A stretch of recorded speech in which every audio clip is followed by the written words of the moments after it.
Hey guys, welcome into the Stock Car Spectacle. Right now we're about to talk about the underdogs and the underperformers of the week, followed by a brand new episode of Kinzels Classroom, edition number 3.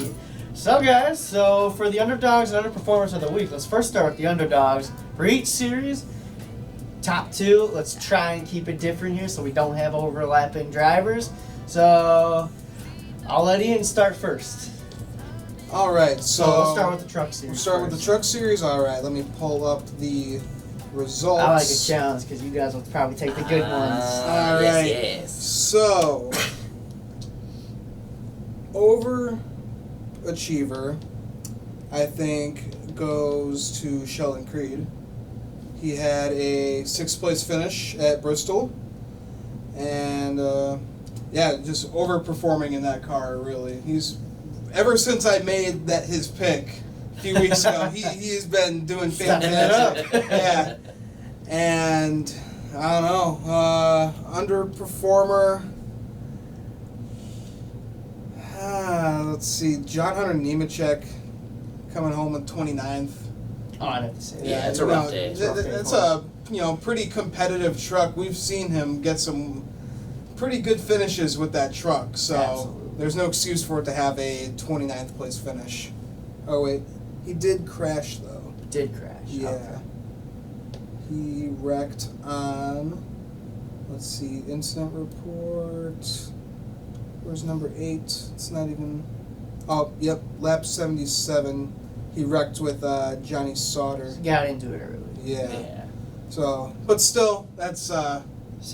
yeah. That's a rough day for that team. Yeah, it's a rough day for the number 8 team. All right. Yeah, no doubt about it. All right. Underperformer. Overachiever, underperformer for the trucks. Overachiever, Rafael Lessard coming home P12.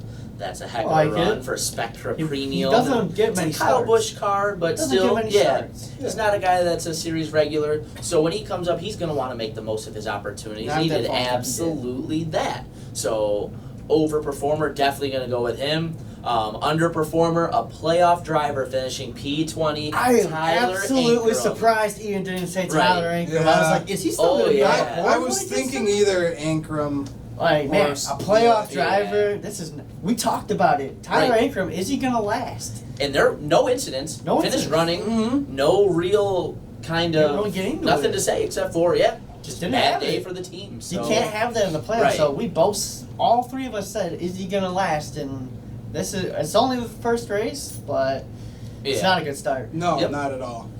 All right, so me being third, you guys are gonna think I'm crazy for this one, but I'm gonna go an overachiever of Jennifer Jo Cobb, bringing that truck home P22, because Jennifer Jo Cobb had a rough week last week with one of her trucks going down. It was the 0 truck that went down, and that was her truck she was supposed to run at Bristol, so she had to run her Michigan truck twice. She had to run it again, and Jennifer Jo Cobb, we all know. It's no story here that she has an underperforming team, but it's because she doesn't have any sponsors or anything. Doesn't have enough money to get a good enough part. So for her to kind of just stay out of trouble all night, and no, it's P22, but she brought the truck home in one piece, and for her, that's important. For that team, it's important because she only has maybe 1 or 2 trucks, maybe 3 if she's lucky. Because that 0 truck was supposed to be her truck for Bristol, and she had to run her Michigan truck again. The engine, that team doesn't have engines. Yeah. They don't have a lot of engines. Right. So for her to go out and just bring the truck home in one piece, I gotta give her P22. I gotta give that a little bit overachieving for her. Yeah, no, she I'd finished, say she so. finished the race. She's usually way back down in the there. pack. Right. I mean, some crashes helped her out, but she got the truck in one piece. That's what she needed. So I would love to see Johnny Joe get it going here. I would love to see that team get a little bit of money because it's so heartbreaking to see. Like, she's just got to see every week her truck's going to make the race. Right. How long are we going to last? It's depressing to see, but good run for her. Yeah. At Bristol. She needed it. Track like Bristol, bang up your truck a lot. So I'm going to give her the overachiever award. Hey, she ran better than Natalie Decker. Yeah. That's a fair one. Just like you said, I think it's really big for a team like that just to be able to bring home a clean race car week in and week out. And I also agree with you 100%. Somebody like that who's one of your series regulars, your weekend warriors. You'd love to see them get a little financial comfortability. It would be really cool to see. I like Jenny Joe a lot. So, yeah, really good pick there, I think. And then my underachiever is going to be the car that finished 23rd. It's going to be Harrison Burton because he was running too. It's kind of like a Tyler Ingram story. What happened, Harry? He really just didn't have a fast truck all night. I get it, it's Bristol, but it's his... What, did the trucks run back in the spring at Bristol? No, I don't think they did. I don't think they did, so maybe it's his first time at Bristol or something like that. I don't think it's his first time at Bristol, but still, Kyle Busch truck, disappointing. Yeah. Just after missing the playoffs, you want to try and get some momentum going to finish the year strong. 23rd just ain't going to cut it. That's not the start you want to have. Yeah, because we expect, I feel like we're just in a loop talking about KBM. Yeah. We expect them to win every week. We expect it, so I'm sorry, bro. You get that award this week. Yeah, and they did not race at Bristol earlier this year. But you know what? That's a fair point, though, because even though there's a bunch of these teams that might have missed the playoffs, there's still stuff to race for. You want to try and finish strong. Yeah, you want to finish strong. You could still be attracting sponsors for next year. Some of these guys could still be looking to be solidifying rides or trying to return to rides for next year. There's a lot going on that just because your season's over as far as winning a championship doesn't mean you just pack it in and be a ghost at the track and just kind of go through the motions. So there's a lot to race for, especially a kid like him. He's supposed to be on the up in his career right now. You got to show a week in a week out regardless of what your situation is. Yep. So absolutely. All right, let's move on to the Xfinity Series. I'm going to start this one off because, wow. Well, first of all, this top 10 in the Xfinity Series, something else. I mean, you got guys like Clements, Gaulding, Hill, Landon Castle. I mean, you got a lot of underdogs, overachievers in this race. But if I had to give one, it's going to be Timmy Hill because we've seen that 61 car before. We don't know if it's going to finish the race. So Timmy Hill just kept the car out of trouble all night, and he started 21st, and he had himself a hell of a run. Oh, yeah. Because Timmy is used to driving cars that are going to be your back burners. Yeah. You're going to just ride around and make lap time. That's all you're going to do. But for him to be kind of competitive, it was really cool to see the 61 car because that car has had a rough year, but I'm going to give it to Timmy Hill because, yeah, he definitely deserved that. All right. And then, I'm going to go underachiever. I'm going to go 22nd place, Cole Custer. I know he got involved in an incident earlier, but the car just never really rebounded afterwards. Mm-hmm. And it's not a big blow to him at all, but I'm still going to give it to him because we're just not used to Cole Custer's running there. Right. So I'm just gonna give it to him for this week. I'm sure he's gonna get back and he's gonna run really well this weekend. So yeah, Cole, I'm sorry, but I know you got involved in an incident, but you just didn't perform this week. But I know it's out of your hand, but yeah, that's my pick right there. All right. I agree.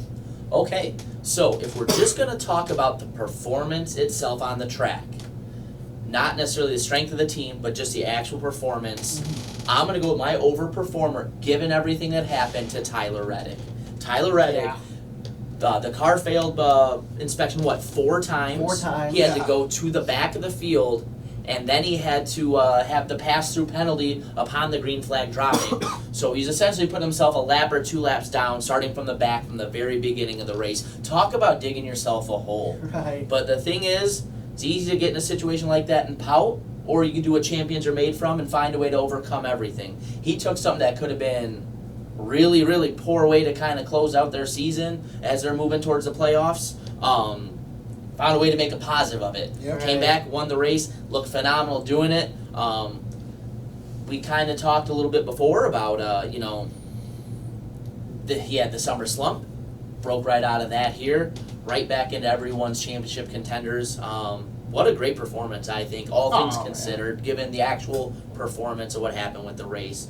Underperformer, I'm going to go with Christopher Bell, just because you see a list, you see a lot of guys in the top 10 and so that aren't normally there, and I think in this Xfinity Series, given the way the racing has gone so far this season, anytime that truck is outside the top 10, it's a little bit of a whoa, like what's going on here, so... He had a rough night too. Yeah. Evan Custer did not have a really good night. No, but that being said, if your off night is a P14 finish, sign me up. Yeah. Sign me up. Yeah, that's a good night right there. Yeah, that's a lot of guys better Better performance. performances Yeah. right there. Yeah, like my overperformer, like, damn, like we said, this top 10 is Crazy. insane. But I gotta go with Jeremy Clements for my overperformer. Really underfunded team, family-owned team, and to get P4, what a strong finish, and to Yeah, stay it's a there. really strong day. He started Yeah. 5th in this race, So he definitely had the Good right piece. equipment for this race. Oh, good yeah. piece for this one. So that team really proved that they can do something. And then underperformer. Let's see. Kind of hard. I got a hunch. I've got one too. Got a hunch. Let's see if I'm right. If you say who I'm thinking you're gonna say.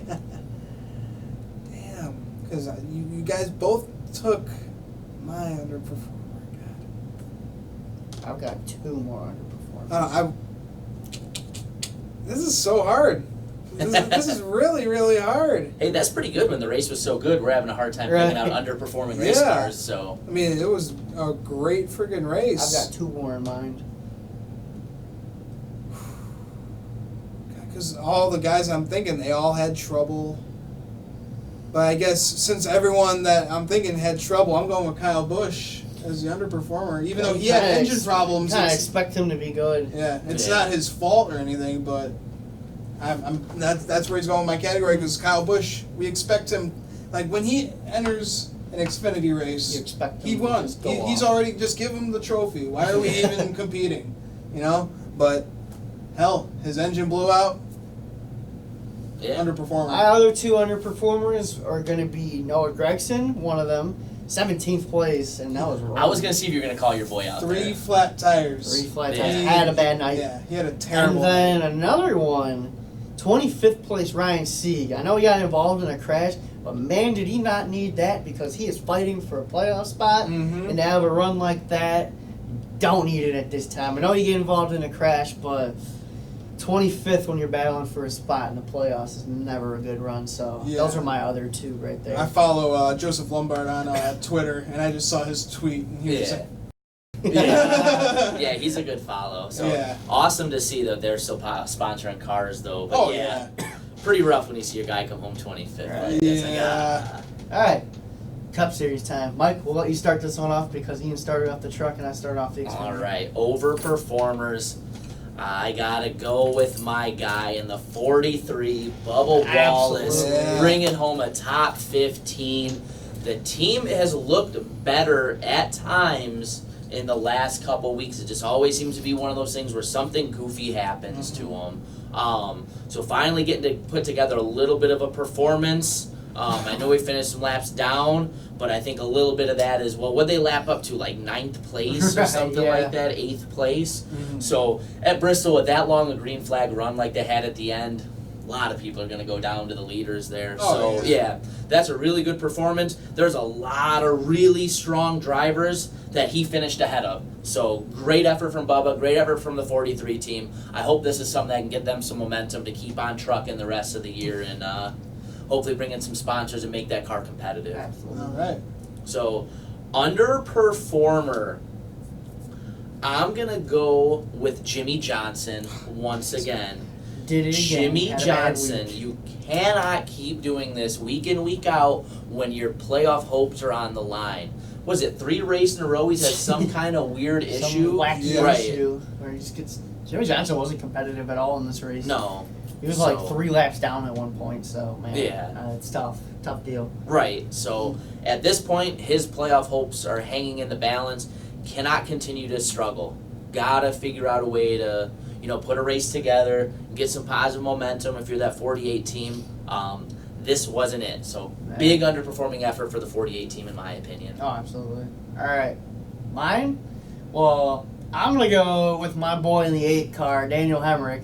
I know he finished 12th. It's not his best finish of the year, but some kind of news broke out this week from Dustin Albino on Twitter saying that Daniel Hemrick is iffy about his ride next year. He doesn't know if he has a ride next year because with Tyler Reddick running as well as he is in the Xfinity Series, he just does not know anymore. So Daniel Hemrick needs to have good runs the rest of the season and he had a pretty. I'd give him a C effort on the night because the car at the beginning of the race wasn't great, but so the first half of the race I give him a C. But then that team solid B, A- to finish it out. To get a 12th place finish. I know it's nothing sexy or anything, but Daniel Hemrick needs to put together some good runs if he wants to ensure he can keep his ride next year. So I got to give him my overachieving award right there because he needs to have good runs. He cannot run into any more bad luck to close out the season, or he might not be back next year. Yeah. Right. I will say though, it's a lot of fun and really easy for you and I to pick out overachievers when it's two of our drivers who are kind of underfunded, doing really well. Yeah, right. So this is going to be a fun show for us. And then if I have to go underachiever, Eric Jones.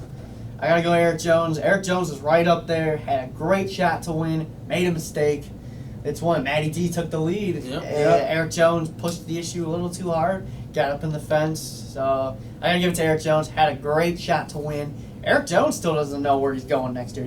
There's been rumors he could stay in the 20 or he's going to go to the 95. Who knows what's going to happen to Eric Jones. So, yeah, I got to give it to him. He had a great shot to win, and he just kind of let it go away.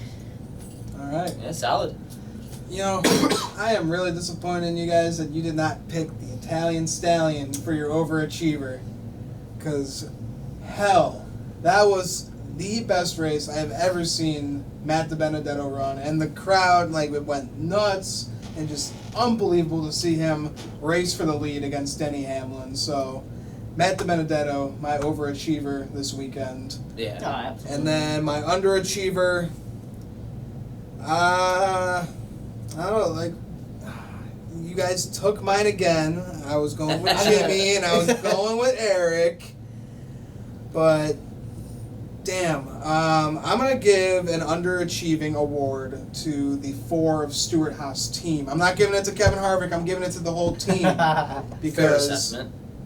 transmission broke, what the hell? Yeah. I was a pissed off Harvick fan in the Oh, stands. yeah, I bet. Just to see like 2 feet off pit road, and then nope, they gotta bring it back, work on it, then they go behind the wall. And then his radio was dead too, so I couldn't hear what the hell was going on.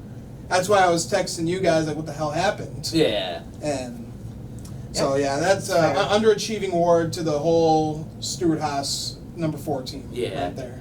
I know that was probably as good a race as you could ever ask for to attend live, but it still got to suck when you see a guy finish dead last on something like that that's way out of his control. Terrible. Yeah. But you guys know I picked Yeah. Matt D for that race, so I was like, all right, I still got one guy in this. Let's go. Yep. The dark horse whisperer himself almost came to fruition once again. Yeah. So. I gotta say, one more guy for an underachieving, I would give it to Eric Almirola because he had problems all night long. And Eric Almirola, another driver, doesn't know if he'll be back with Stuart Haas Racing next year because we got some really good talent in the Xfinity Series who are ready to move up. Cole Custer. So Eric Almirola's fighting for his job right now too. So 29th, not good. He's not having a good year at all. So it just keeps on not getting good for Eric Almirola. So that would be another guy I'd say as an underperformer for sure. Yeah, I agree. And I want to give one more overachieving shout out to Ryan Blaney coming off of that big wreck that he had with everyone. Oh yeah. And he got a top 10. Yeah. So congrats. I want to give another one to Daniel Suarez because Daniel Suarez, again, another guy who doesn't know if he's going to have a ride next year with Stuart Haas Racing. Daniel Suarez stepped it up for the SHR guys this week. He was kind of the guy in command. Yeah. And that win, I know, was coming for that team. Oh, Yeah. Suarez and Boyer really stepped it Right. up this week. They needed good runs because Daniel Suarez is only in the playoffs, I think, or he's out of the playoffs by 2 points, I think. I He's believe either so. in by 2 points or out by 2 points, so he needs to keep these good Right. runs The going. bubble is way too close right now, Yeah. It's guys. awesome. It's awesome for us as fans. We got Yep. 2 races left. Oh my It's going to god. make Indianapolis a real good Oh race. my yeah. god, it's going to This be is going to nuts. make a really fun one to be at. And honestly, this is the one part of the playoffs I do like a lot. The bubble stuff and coming down trying to figure out the points Yeah. is a lot of fun when you're in the moment watching it. So, All right, boys, you know what time it is. Class is in session. Edition number 3, Kinzels Classroom is here. You all know the rules. 5 cup drivers. You guys I'll give my grades first this week, and I'll see what you guys have to say about them. So I got 5 drivers in mind. Again, I did not include the winner because we all know the winner always deserves an A. Mm-hmm. So I did not include him in. But yeah, I just talked about him. Daniel Suarez is my first driver. I give him a solid B. He stepped up for Stewart-Haas Racing when he needed to. He's on the verge of making the playoffs, missing the playoffs. Daniel Suarez has had some rough weeks in the past. So to get a solid top 10 at Bristol, keep the line moving. So I give him a B because he's trending in the right direction to see if he can still make it into the playoffs or not. Yeah, solid B is a very fair grade. That's, if I had to go first, that's what I would pick for Daniel Suarez. Started 18th, finished 8th, and if I remember correctly, picked up a bunch of stage points along the way too. Mm-hmm. So on a guy whose playoff hopes are also in limbo, kind of like Jimmy Johnson, he's stepping up at the right times. An 8th place finish inside the top 10 is good. You're still in Stewart-Haas equipment, so that's still not going to be satisfactory. So it's a good start. Got to keep rolling. They've shown their flashes at times where this team could look like they can get top 5s and into victory lane. This was another one on a track that I think really kind of shows you who the real drivers are. So really great performance. I go solid B. Solid B for me. Yeah, I would say B, B+. It's a pretty great finish for Daniel Suarez. We've talked about it. It hasn't been the greatest year for him. So an 8th place finish at a place like Bristol, where He brought the car home in one piece. yeah, exactly. If you bring the car home in one piece at Bristol and you finish in the top 10, you get anywhere from a B to an A. It depends on who you drive for. Absolutely. Yeah. But Stewart-Haas, that's a B performance. Driver number 2, I have the 43 car, Bubba Wallace. I have to give him an A because that we all know the 43 car just not the best running team week in, week out. He gets 14th at a place like Bristol, where last year he led some laps in the spring race last year. So great run for Bubba Wallace. He really needed this after the struggles he's been having this season. He deserves this. I'm happy for him. Definite A. Okay. I'm going to go B+ as a Bubba Wallace fan. A 14th finish for him is really solid. Just like we've talked about, the team's looked stronger the last couple weeks, especially since the Victory Junction deal with the Petty deal with I can't think of the name off the top of my head. I'm blanking right now. The Victory Junction. Yeah. Yeah, the Victory Junction deal for him. It's brought in a bunch of money, helped that team get a lot better here. But you know what? It's still a top 15. We're not in the top 10 yet. I know Bubba's not happy. He was the first guy on Daytona. He wants better, but Right. he knows that car isn't going to give it to him. Yeah. Right. So I think you got to be happy. Yeah, it's solid, but it's not enough for me to say A. B+, a great day for the team. As a Bubba fan, I was elated for him, but I still think they're not going to be fully satisfied. They still think they can tick off some positions or two, and until they get into the top 10 for a finish, I don't think I'm going to give them an A, and I don't think they would want one. All right, that's fair. I'm going with an A-, just because, Richard Petty Motorsports We all know it's just not the best team out there. Yeah, they're very underfunded as of late, and for Bubba Wallace to put that RPM car in P14 at Bristol, You love to see it. yeah, you love to see it, and I give Bubba an A-. Okay. I will say this, though. That is an A+ paint scheme. A+ Yes, paint that scheme. Air Force paint scheme with the shark teeth on there. Yes. Oh, that was badass. Did you guys see the NBC Sports tweet today? The Bubba Bubba Shark Shark. dude. Yeah. That was hilarious. Oh, man. With the teeth on that thing, yeah. Oh, yeah. Great paint scheme. All right, driver number 3, Clint Boyer. We talked about it. I'm going to give him a B because this is a team that has been struggling like crazy. Goes from in the playoffs, now he's out of the playoffs. He's down 2 points right now, sitting in 17th. Well, we just don't expect Clint Boyer to run that far down in the playoff grid, but Right. we all know it's not been Clint Boyer's season. He's had some terrible luck. The car just hasn't been what it's been. So I give him a B because this is a step in the right direction, like his teammate Daniel Suarez. So I give him a B. Hopefully he can just keep building from this and staying out of trouble. Right. I'm going to go C+, and here's why. Something that Steve Letart's talked about a couple times, we're kind of moving to an era now with the stage points and things where top 5s, top 10s matter, but they're not the be-all, end-all. Yeah, sure, Clint came home in the top 10 in P7, but he didn't really accrue a ton of stage points along the way. Got in that wreck. Yeah, and that's something that's going to really hurt. Those stage points and getting stage wins and those extra playoff point bonuses are going to be one of those things that are going to be, I think, a bigger deal. The more and more we get into the stage racing, as we've seen time and time again.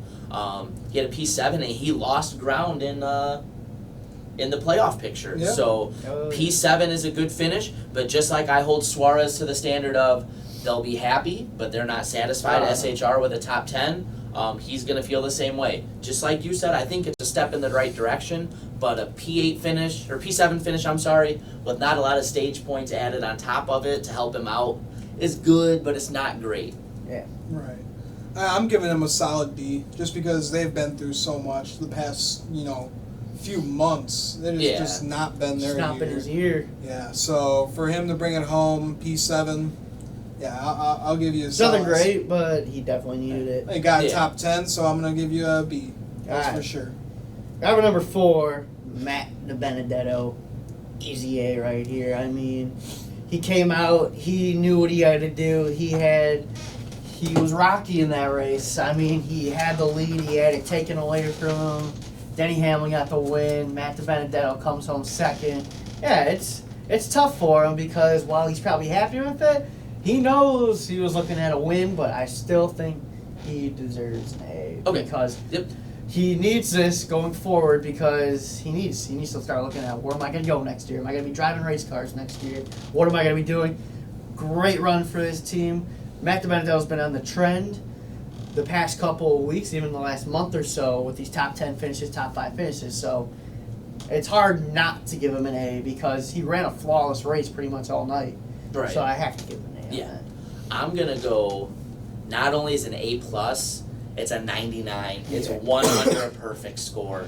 Only thing he didn't do was go ahead and get their checkers, and I think that was out of his control with the whole Newman the incident. dip move from the 6th driver himself. So, yeah, I mean, you take into account everything that's gone on with him, finding out he's losing his ride no matter what, coming in here, beating and banging and battling with the best in the business, somebody he grew up rooting for in Denny Hamlin, going down to the wire, doing everything right. And not only was it just like a Cinderella performance, he was fast all weekend. Yeah. He was fast in practice. He qualified well. He ran well throughout the whole race. It didn't seem like he was ever really outside the top 10.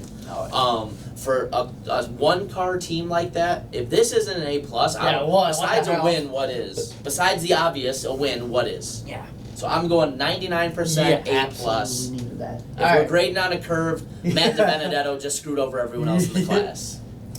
All right, boys, I'm going with an A+++++++. I like it. That All right. was one hell of a performance by Matty D. Goddamn.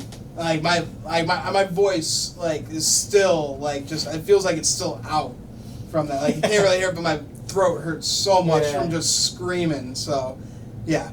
I'm gonna give him 150% for that one. That was one hell of a freaking job. That's what he's been able to do with this 95 car. Like Casey Kane wasn't a competitive car last year. What he's been able to do has just been phenomenal with the top 10s and the top 5s this past month. He's just consistent now. Like he's consistently running up in the front. It's not like you said. It's not like a miracle. It's not like a Cinderella story that he's continuing to run up front. He's got talent. The car has speed. But yeah, it was awesome. It was absolutely awesome. I was really hoping he was going to get it done, but definitely needs a ride next year. Yeah. All right, last driver, Jimmy Johnson, D+, D-. I give him a D- because what the is going on with him, man? He's another One driver. for the X-bomb counter. Yeah, right. Like, honestly, these last few races, it's been terrible. Like, oh my God, we finally thought Jimmy Johnson was stepping in the right direction here, kind of turning it around, and then he's just breaking all the 48 fans' hearts. Like, I don't care, I ain't a Jimmy Johnson fan, but it's just unacceptable for old seven-time to be running poor races. Now he's out of the playoffs again by 26 points, when just a couple weeks ago he was in. Yep. Yeah. So D-, almost an F+ right there. Yeah. Yep. I'm gonna go F. That's a failing effort. They were never good all weekend. He qualified 30th. At no point did it look like he finished 4 laps down in the right. race. At no point in the race did it look like he was ever gonna be a factor. Early incident again. Damn. Just like you said, Nick, we're time and time again here in the last couple weeks talking about Jimmy Johnson having poor races at a time in the year when he needs to be having great races. He won't be happy. Nobody at Hendrick Motorsports is going to be happy with this. By everybody's standards, this should be an F performance. Absolutely. It's a miracle they got back in the top 20. So it's an F for me.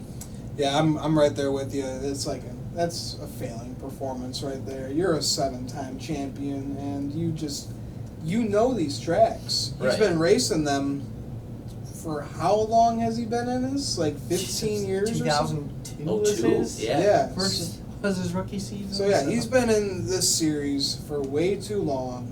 He should be winning week in and week out. He should be up there week in, week out, but he just cannot Telling you. figure it out Ever anymore. since that Lowe's went down the drain, Yeah. old 7 times are going down. the Lowe's, and when he lost the brain, that is Chad Canal. Yeah. Something just isn't quite right. Yeah, So- that was a real upset for him. Well, boys, it's time for recess. This concludes another edition of Kinzels Classroom.